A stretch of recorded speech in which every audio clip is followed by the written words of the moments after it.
Well, the financing and the leverage that you can put in place is something that is deeply related to the asset class. For example, in Germany, for residential investments, you can easily get, or not easily, but you can get this the number that Marty mentioned as well, the 65% leverage for German investments in residential. If you see other investment classes, then you have different leverage sizes.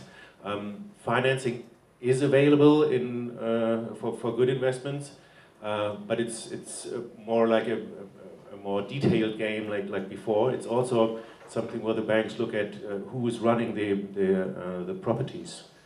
So they're not just seeing, like in 2005 to 2007, okay, this is a nice business plan, we're going to join you. So it's more of a detail work that you have to do to get financing. It is not as easy as it was before, but just one point which is also quite interesting, the amount of equity that is invested in Germany is not too far away from 2005 to 2007, because the leverage nowadays is much lower than it was in these years.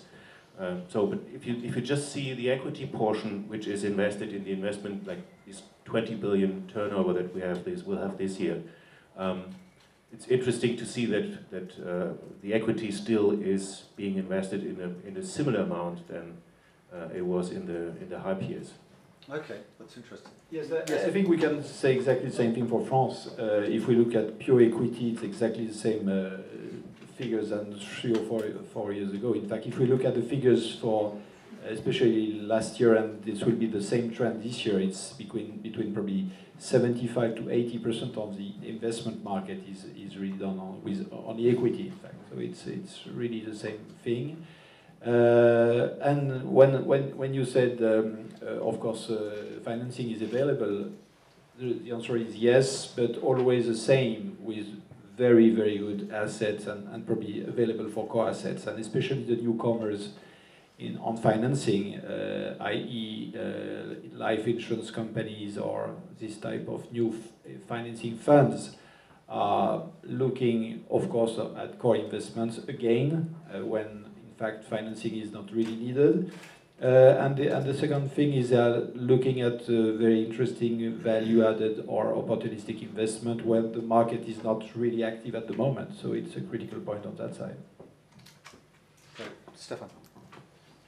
I think it's working better than in 2009. I think the refinancing of largest property in Paris called Lumière for about 450 million refinancing done through a creative bond structure has shown that we can do big volumes for the right story, which was not the case 2-3 years ago. I think obviously the low interest rates makes the profitability of the business much more attractive for banks and insurance companies, even though I don't think you get to 4 or 5% post fees and you don't get the indexation. So I think it's a bit slimmer than that, but there's capital for that. I think the other thing is on the demand side, no one wants high leverage right now. I mean, when we structure a deal, we know we're going to have to put some equity, and so there's an attrition factor that by the fact that there is for new deals, there's just no demand. I mean, as far as I see, maybe someone wants to take to 60, 65. The last thing you want is to be faced with an issue. But frankly, we are very, very, very far from the way the market operated in 2005 to 2007. Hence the gap. The other thing is, banks only want to lend to a limited number of names. And a very large bank told me recently, we had 2 years, something like 250 clients were down to 35. Okay, and within the 35, you have all the large, developers, property companies, and that's it. So we're not out of the woods.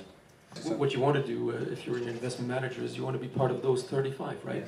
Yes. So you have to nurture your relationship banking. Just one or two remarks. I don't know if you were confusing, the statistics. We've just said that most of the deals were core. Very few actually use leverage, and if they've used leverage, they've asked for very low levels of LTV. So there's no banking and financing issue, is there? But actually, if you're a value-added investor in the UK, as we are, and we've deployed capital there, we don't want leverage because we know it's going to be expensive, horribly expensive. So we just go there full equity. Okay. We benefit from the 8 to 9% yields. We may refinance further down the road when the markets become the new norm, but that's not what we're doing right now. So. Can I just make one comment, because I think it's the chicken and egg between leverage and value. Because I was active in this market, being a big buyer of leverage in the 2000s, my view is very, very clear. Leverage is the reason why values went up, not the opposite. And right now, because you don't have leverage, you should not anticipate major capital growth. If you have, on top of that, a general growth, GDP growth picture, which is not compelling. So, I think capital protection in general is the theme, and probably is going to be a good one.